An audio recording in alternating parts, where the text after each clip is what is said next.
بعد فأعوذ بالله من الشيطان الرجيم بسم الله الرحمن الرحيم قال الله تعالى يا أيها الذين آمنوا كتب عليكم الصيام كما كتب على الذين من قبلكم لعلكم تتقون صدق اللہ العظیم۔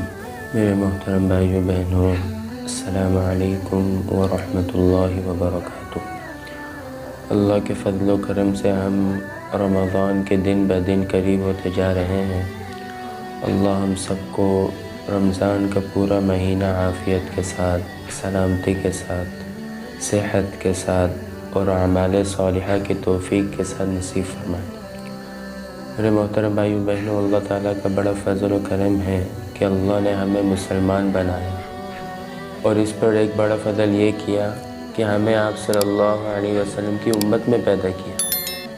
یہ وہ امت ہے کہ جس کا عمل بہت تھوڑا ہے، لیکن اس پر اجر بہت زیادہ رکھا گیا ہے۔ پچھلی امتوں کی چونکہ عمریں زیادہ ہوا کرتی تھی تو عمل بھی زیادہ ہوتا تھا، لیکن اس امت پر اللہ کا خاص فضل ہے کہ عمریں بھی چھوٹی ہیں، جس کی وجہ سے عمل بھی کم ہے، لیکن اس پر اجر بہت زیادہ رکھا گیا ہے۔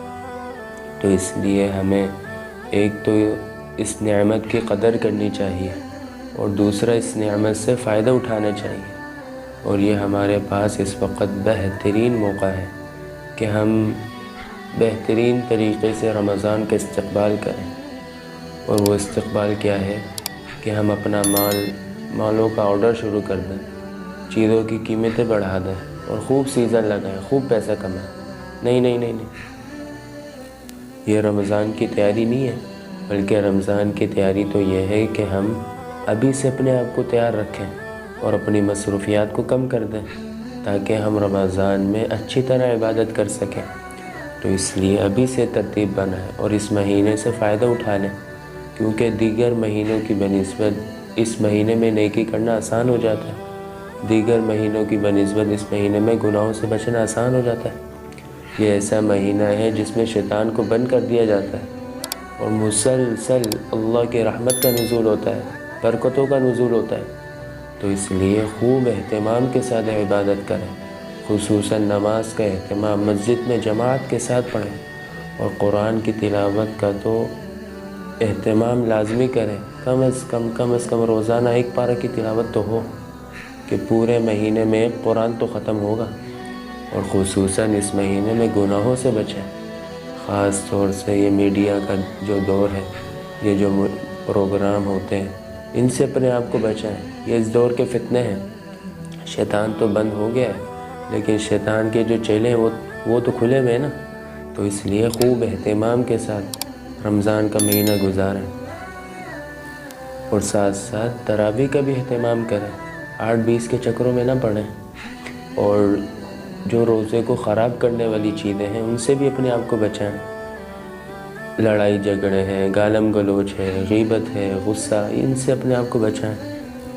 خصوصاً نوجوانوں سے عرض ہے کہ ساری رات کرکٹ میں وقت ضائع نہ کریں، اتنی قیمتی راتیں ہیں، اس کو فضول چیزوں کے پیچھے برباد نہ کریں۔ اور عورتوں سے کہتا ہوں کہ کم از کم اس مہینے میں تو پردے کا اہتمام کر لیں۔ کتنی بیچاری عورتیں اس امید پر کہ ہمیں ثواب ملے گا کتنے کام کرتی ہیں، لیکن ان نادانوں کو یہ نہیں پتہ کہ پورا سال اتنا گناہ نہیں ملتا جتنا بے پردے کی وجہ سے رمضان میں ملتا ہے۔